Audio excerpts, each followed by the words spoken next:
Welcome to the Business Spotlight and the Scale Her Up podcast. Today I'm joined by Rachel Mearns, who's the principal at Aberdeen Academy of Performing Arts. Welcome, Rachel. Thanks for joining me today. Thank you for having me. So there's a bit of a does what it says on the tin, Aberdeen Academy of Performing Arts. But just tell us a little bit about the organisation and what it is that you do. So we run classes for children from toddlers all the way through to about 18, 19, 20 years old. And we've got some students who don't like to leave, so we keep them on. And we run classes in all types of dance. So we've got tap, ballet, gymnastics. Oh no, gymnastics is not dance. Tap, ballet, Highland, street dance. What else? We've got modern jazz. We've got lyrical acro. As I said, we do gymnastics. So we've got an acrobatic gymnastics club within our performing arts school as well, where we take part in Scottish gymnastics display events and their competitions as well. We also run musical theatre classes, which is very popular. So that's a bit of everything, a bit of singing, drama, dance. We put on productions. We've got exams going on. We also do acting classes. It's very, very busy. There's always something going on. And where are you based? Do you have a central location, or are you across the region, or how does it work? We've got our studios, which is like our home, in Jops Lane in Aberdeen. So we're right in the centre of town, or centre of the city, so to speak. Okay. So, and what's your role then? What does Rachel do for Aberdeen Academy of Performing Arts? So I kind of do everything. We've got a massive team of teachers that deliver all our classes. I deliver half the classes as well. So we have about 81 classes a week. Then we've got our rehearsals for various things on top. So I deliver quite a lot, at least 50% of it all. Then we've got our team of teachers, and then I kind of do everything else within the organization. So I am like, the finance, the marketing, the social media, some of our staff help with the social media, the enrollments. So all the enrollments come to me, and I sort of personally reply to all the emails, make sure everyone's booked in. What else? Yeah, just everything. Costume creation, and we've got a fabulous team of mums that love to come and help do costumes for our shows and events. So, I sort of say, this is what we need, this is what would look nice, let's do it, and kind of pull everything together, I guess. Okay, so is it a business or a not-for-profit? What's the sort of structure of the organization? We're a business. You are, yeah. Business. Okay. It's more like, for all our staff, it's not a job, it's our passion. That's very cheesy. It's our, I don't know, vocation in life, or whatever doesn't come across as cheesy. Yeah, it just doesn't feel like a job. We end up working so many hours, more than we should, but I guess it's like a life, really, a lifestyle. Yes, yeah. And I guess, but yeah, it's a passion, it's a calling, isn't it? Performing.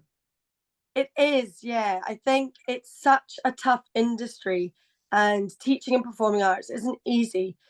Teaching dance is not easy. I think everyone thinks that we just turn up and we dance, but actually there's so much more to it than that.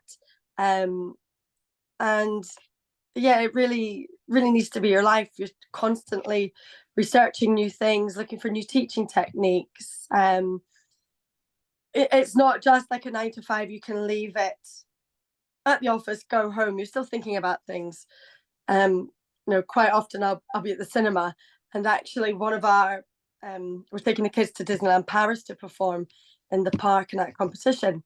So I was at the cinema in the holidays with my two boys, and I was watching Trolls, and I was like, light bulb moments, and then my brain went off, watching the film, and it was on to how can we create a really cool street dance Trolls piece, and what the costumes look like. So yeah, it's just constant, like 24/7.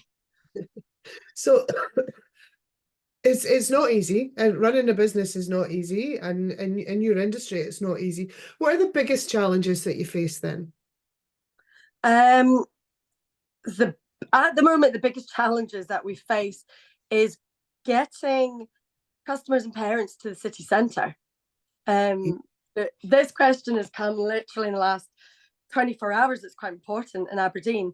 With all the, I want to get into politics, bus gates, road layout changes, all these major things that are meant to improve, improve the city centre, are actually really hampering and they're damaging things. We just had a little bit of a review of our sort of daytime classes. Why have our numbers dropped? Classes have remained the same, and our challenge is its location. Whereas this was the place to be when we moved here 14 years ago. We've got external challenges at the moment that we have to try and overcome. So we've got a few, we've rearranged our car park out the front to try and make it more accommodating for customers to come. And I guess the cost of living as well, that's linked to it. Nobody can afford the extra bus fares. Nobody can afford the extra parking. Parking in the city centre now is so expensive. We're talking about the cost of our class is not expensive. But when you're parking charge to come for a 1 hour class is 2/3 of what you're paying for our class. It's challenging. It really is challenging, but we're going to overcome it. And you're going to stay positive. I'm gonna ask you about this, and you maybe don't have the answer, but I talk to a lot of businesses, in the city centre, and as an Aberdonian, in fact, my New Year's resolution is to use the city centre when I can. I don't live in the city centre, but if we don't come and use it, then it's not going to improve. Is one of my theories, but for yourselves and other businesses in the city centre that are struggling, and when decisions have been made by, yes, we're going to get political, that are having an impact on your livelihoods, what can we do? So I got involved with the George Street master plan. It was purely by chance that I saw what was going to be happening. So already I've done a deputation at full council, and I wasn't actually prepared for that. It was very sort of last minute, a couple of days notice, didn't know what I was getting into. So already I have, like, at full council, voiced my opinions on stop hindering businesses, help us. Yes. Everybody in the city centre should be working together with the council, with everyone, to say what's going to make everybody thrive and prosper, because it has such a knock-on effect to the city. But I just think some of these schemes, the green agendas, that sort of things, just there's a fine line. It's like everything, balancing the scales. You could liken it back to a dance class. There's a fine line between drilling the dance technique and also making it fun, because sometimes in ballet, when you're focusing on the technique, it's not fun. So I think everything in life is just getting that balance, and it might not be quite balanced at the moment. Don't want to get too much into. Well, you're speaking out about for myself, but yeah, it's interesting times. But as a business, we'll survive. Sorry, my light keeps. Maybe edit this bit out. I've got one of those energy saving lights. So don't move, it switches. Yeah. So I'm not anti-green. I'm not anti-saving the environment. It's important. It really is, for the future generations. But what's kind of more important at the moment? Businesses and people's livelihoods, or cycling round. That's just the way I see it. Yeah, it's good to know, and you're speaking out. So that's all. That's what we need to do, isn't it? Is to raise awareness of what's happening and how it's impacting. Yeah, I think everything with business, it doesn't matter what it is. I am sort of a big advocate for speaking out. especially in our job, if it's a child protection thing, you speak out. If it's, oh, I don't know, like trying to think. If we don't have enough props in our class or instruments in our class, I'd like the teacher to speak out and say, hey, we need to fix this, or can we do this, that, the next. So I'm a big believer in speaking out and having discussions, because everybody wants to work for the better and have a common goal and a common purpose, and not one opinion is going to be right. So I think there needs to just be collaboration and voicing opinions. I think is important. Yeah, as a business coach, I kind of feel that communication is one of the most important things in business, in our businesses. So yeah, I totally agree with you. So tell me, Rachel, when you were growing up, is this what you always wanted to do? I had a few different ideas. I wanted to be an astronaut at one point, and I wanted to go to Mars. I then wanted to be sort of a TV presenter and into radio. And I did when I was at school. My work experience, I sort of did that a week at the BBC, and I did like a college course in sort of radio presenting and advertising. I really enjoyed that. And then I guess the dance bug just kind of got me. And I think any dance teacher would say that, it's just, they knew it's just there. You don't think of anything else to do. So I've got like little notebooks of when I was younger. I designed my own studio with where the bars were going and the mirrors, and I would sketch things out. I'd come up with ideas for routines and like shows and things. I guess I've always maybe been a bit creative and lived in this sort of, my mum and dad would say I'm a dreamer. But I don't think there's anything wrong with that. I think, you've got to have these goals, ambitions, and dreams to know where you're going in life. Otherwise, if you don't, you end up floundering around with no purpose or direction.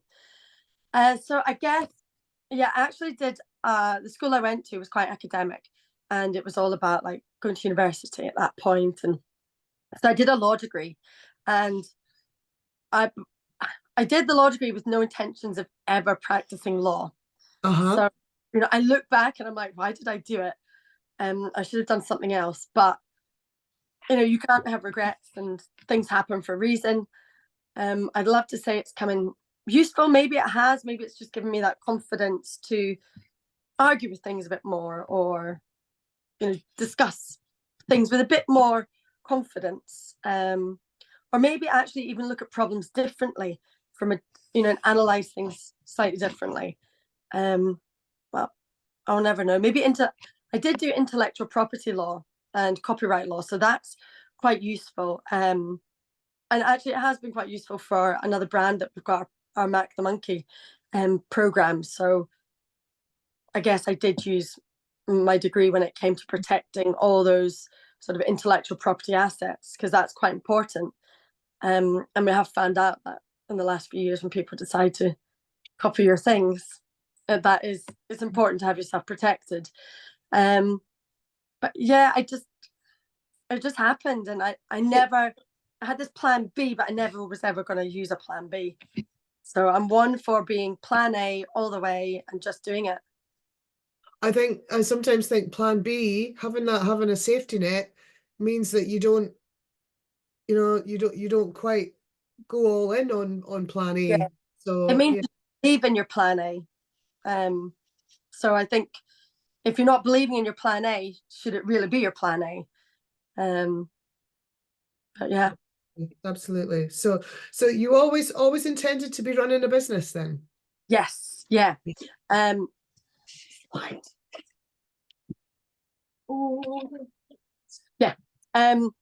So yeah, I guess I was maybe like a little Alan Sugar at school. I laugh back at this now. So we did, when we were 6 years at school, we did Young Enterprise, and that was such a great experience. And like I was the managing director of it. So I was the one bossing everyone around, but it was very much a team effort, and we had such a nice year group at school as well, so we all got involved. But younger than that, I was always doing bake sales for charity, and it was with the intent of, let's create something and let's make money. Yeah. And the charity bit was maybe the sort of excuse or the catalyst for it. So quite often, we'd have a bake sale. I remember, and I speak about this with my friends now from school, I got them to make little clay models of horses. So we did some fundraising for a horse sanctuary, and my friends were good artists and like good at arty things. I'm useless at that. I can glue a rhinestone now to a costume, but yeah, I make things I cannot draw. So I would get my friends to make these things, and then I would run the sale, and then we would sell it all. And we always made a profit, so that was good. And then I remember living in Australia, we had this big carnival, like a big school fete. And I think we were raising money for the school at this point. And I got one of my mum's friends to make 200 scrunchy hair bubbles just out of random scraps. We sold them all. We made a fortune. So I guess I was very entrepreneurial. I love that you used other people's skills. So you were aware of that where you didn't have the skills, but you got someone else to do it, to create the models or make the scrunchies or yeah, but if you put it a certain way, it doesn't sound very good that I sort of use these other people to make the money. But it's definitely out my skill set. But I can sew a scrunchie now, so and not very neatly, but I could do it if I tried. And another time, in Australia, we had a lemon tree in my mum and dad's garden, so we made lemonade and we sold it outside in the front garden to any runners passing by. So it was like 10 cents for a little cup of lemonade. Health and safety trading standards probably would not be happy with that, because I think all we did was water, squeeze the lemons and put some sugar in there. That's brilliant. Poison anyone, but so I guess I've always been into these little entrepreneurial things. So what would be your advice to someone that is thinking of starting a business or turning their passion into a revenue stream? I would say just do it. Just do it. There's no point. You've got, I guess, as you get older, you sort of realize things in life. You've got one shot at life. You've got one youth. You've got one, 10 years of your 30s. So just do it. If you keep circling back to the idea and you've got the support system around you, because I think sometimes that's quite important. I'm lucky that my husband's allowed me to build this business. And when I'm not at home with kids, he's at home with the kids. So I think you've got to be sensible with it. I wouldn't be ploughing hundreds of thousands of pounds into anything, because anything you do in business is a gamble. Whether it's spending £200 on Facebook ads, that's a gamble. I sort of have the belief, if you're not willing to lose the money, don't spend it. So I would just do it. If you've got enough energy and passion and determination, and I would say you can make anything succeed. If somebody wants your products, you go find them, and then you'll be successful. That's brilliant. Really good. And I've just written down, I've made a wee note to myself. Everything's a gamble in business. And if you're willing to lose the money, don't spend it. Yeah. Yeah, the way I see it, because then, you've gone into it with your eyes wide open. You're not going to, you then look back and you go, okay, that didn't work. And I think it was Stephen Bartlett who has, I can't remember the exact phrase he used, but like a failure graveyard. So you've got to put things into the graveyard, and 9 times out of 10, it's going to land in the graveyard. But, you just go, oh, that's another one that didn't work. And everything's a learning. Yeah. So you then go, right, that £200 on Facebook ads didn't work. why was that? Maybe you clicked the wrong buttons. Maybe you had too much text. Maybe it just wasn't what people in that area wanted. So yeah, everything, be prepared to fail, because gosh, it happens to me every single day. Some failures are small, some are huge, and learn from them if you can. If not, chalk it up to experience. And yeah, if you weren't prepared to lose the money, it hurts. Yes, yeah, absolutely. Absolutely. So I'm thinking also, if you're running those many classes in a week, you're not doing that on your own. You must have built a team around you. Any tips on how to find the right people and keep the right people? I think we've been really lucky. Our industry is a who knows who industry, and it's all about the people. And I think it's all about creating a good name for yourself, being someone that, we always tell this to the kids who want to go into the performing arts industry: be that person someone wants to work with.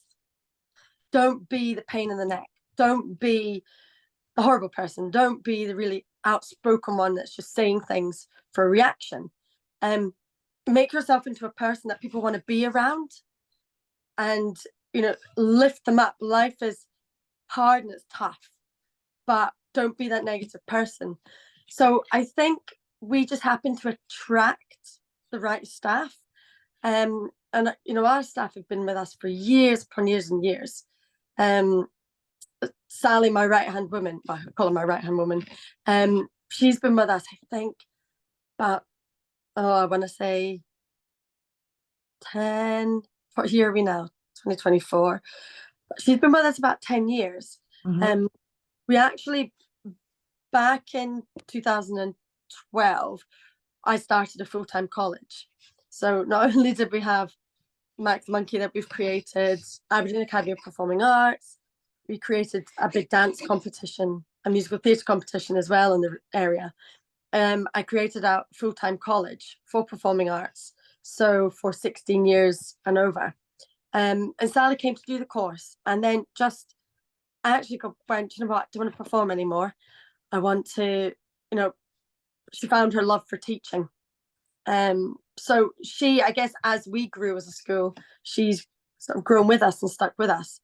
But yeah, we've got such a great team. We don't always see eye to eye, on what exam song is the best, what the show we should do next. But there's a lot of compromise, and I guess we know each other really well, as a group. So it's almost like, I guess we're friends as well. We go out for coffee all the time. We go for cake in the holidays. We meet up. Alistair, our singing teacher, he does sort of gigs around town, sings and plays piano. And our staff will go out and we'll go out for a drink and we'll listen to him play. And it sounds like you've built a lovely culture within your organization, so that people want to work for you. They do. I think it's important, because whatever we do as staff, we've got about 400 students a week, and whatever we do, we need to try and have that culture within our students as well. Because we get lots of different personalities of students that come through the door. And again, it's that scale, you've got to balance those scales, because not everybody's going to get on. But yeah, we just try and create this atmosphere and this vibe that within our staff, so then it replicates that within our students.